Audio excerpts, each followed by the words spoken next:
Hello and welcome to Pro Nation News. मैं हूं कमल सिंह। बात करेंगे ऑनलाइन भुगतान ऐप पेपाल का। पेपाल हिंदुस्तान में अपने सारे बिजनेस बंद करने वाला है। क्यों बंद कर रहा है, क्या वजह है, इन सारी चीज़ों को जाने उससे पहले एक बार जानना जरूरी हो जाता है पेपाल का इतिहास, कि आखिर ये कैसे काम करता था और इंडिया में कब आया और अभी ऐसा क्या हो गया कि 1 अप्रैल 2021 से किसी भी तरीके का भुगतान इस ऐप के जरिए नहीं किया जा सकता है। अगर आपने अब तक पेपाल माफिया के बारे में नहीं सुना तो हम आपको बता देते हैं। ये एक ऐसे लोगों का ग्रुप है जो कभी पेपाल के कर्मचारी या फाउंडर रह चुके हैं। लेकिन पेपाल माफिया ग्रुप इतना फेमस क्यों है, इसकी एक खास वजह है। इस ग्रुप का अपना एक विकिपीडिया पेज है। एक मशहूर मैगजीन फॉर्च्यून मैगजीन ने इनके बारे में 2 बार आर्टिकल भी लिखा है।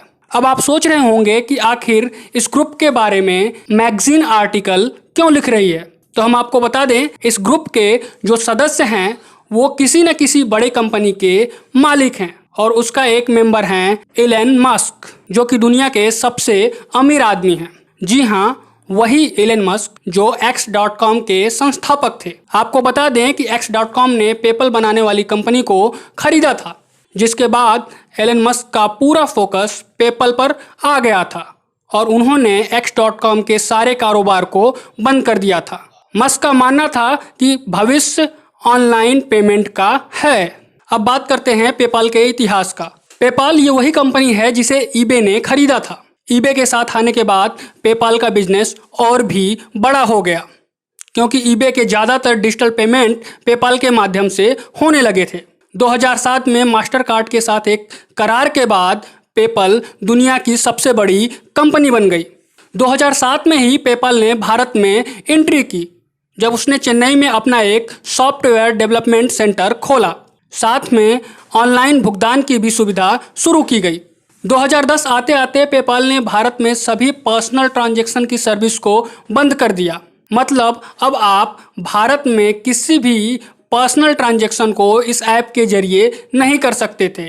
इस ऐप का इस्तेमाल केवल बिल पेमेंट और इत्यादि के कामों के लिए किया जा सकता था, जिसके बाद मार्केट में काफ़ी अफरा तफरी मच गई। ट्रांजैक्शन किए हुए पैसे लोगों को वापस मिलने लगे, जिसके बाद पेपाल ने एक मैसेज जारी करके अपने यूजर्स को ये बताया कि हमने आपके पेमेंट को इसलिए रिवर्स कर दिया क्योंकि अब भारत में हम किसी भी तरह के पर्सनल पेमेंट को स्वीकार नहीं करेंगे। 8 नवंबर 2017 को पेपाल ने भारत में पेपाल प्राइवेट लिमिटेड के नाम से फिर से शुरुआत की और इस बार इसमें घरेलू पेमेंट सर्विस की सुविधा भी प्रदान की गई। इसे व्यापारियों और ग्राहकों के लिए डिजिटल भुगतान की सुविधा भी दी गई। कोविड के दौर में दुनिया में सबसे ज़्यादा भुगतान के लिए इस्तेमाल किए जाने वाला ऐप बन गया पेपाल। आखिर कंपनी भारत में अपना सारा कारोबार क्यों समेट रही है? आपको बता दें कि 1 अप्रैल 2021 के बाद से पेपाल से किसी भी तरीके का पर्सनल भुगतान नहीं किया जा सकेगा और इसकी वजह है कंपनी की नई पॉलिसी। अब कंपनी क्रॉस बॉर्डर बिजनेस पर ही ध्यान केंद्रित कर रही है। इसका मतलब हुआ भारत से बाहर जाने वाला पैसा या बाहर से भारत में आने वाला पैसा ही इस ऐप के जरिए ट्रांसफ़र किया जा सकेगा।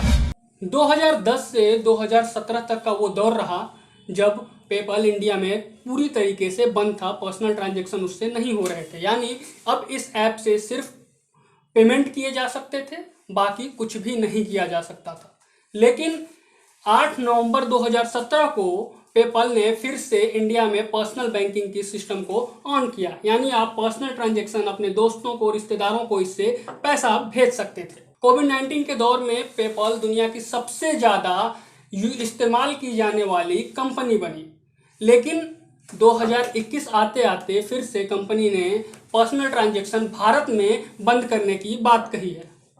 कंपनी ने अब एक मैसेज करके ये कहा है कि हम भारत में हर तरीके के ट्रांजैक्शन को बंद कर रहे हैं। अब हम सिर्फ भारत के साथ भारत से बाहर जाने वाला पैसा, यानी जो पैसा विदेशों से भारत में वापस आता है, उसे ही स्वीकार करेंगे। अब यहाँ पे मुश्किलें और भी बढ़ने वाली हैं पेपाल के लिए, क्योंकि तमाम तरीकों से अपने प्लेटफॉर्म को बदलने वाला पेपाल एक बार फिर से इंटरनेशनली ट्रांजैक्शन के मामले में जा रहा है। लेकिन उससे पहले वहाँ पे उसे कुछ और बड़ी कंपनियाँ जिनसे मुकाबला करना है वो मौजूद हैं। वैसे आपको बता दें कि पेपाल के लिए क्रॉस बॉर्डर वाली रणनीति भी बहुत आसान नहीं होने वाली है, क्योंकि यहाँ पे पहले से ही वेस्टर्न यूनियन जैसी बड़ी कंपनियाँ शामिल हैं।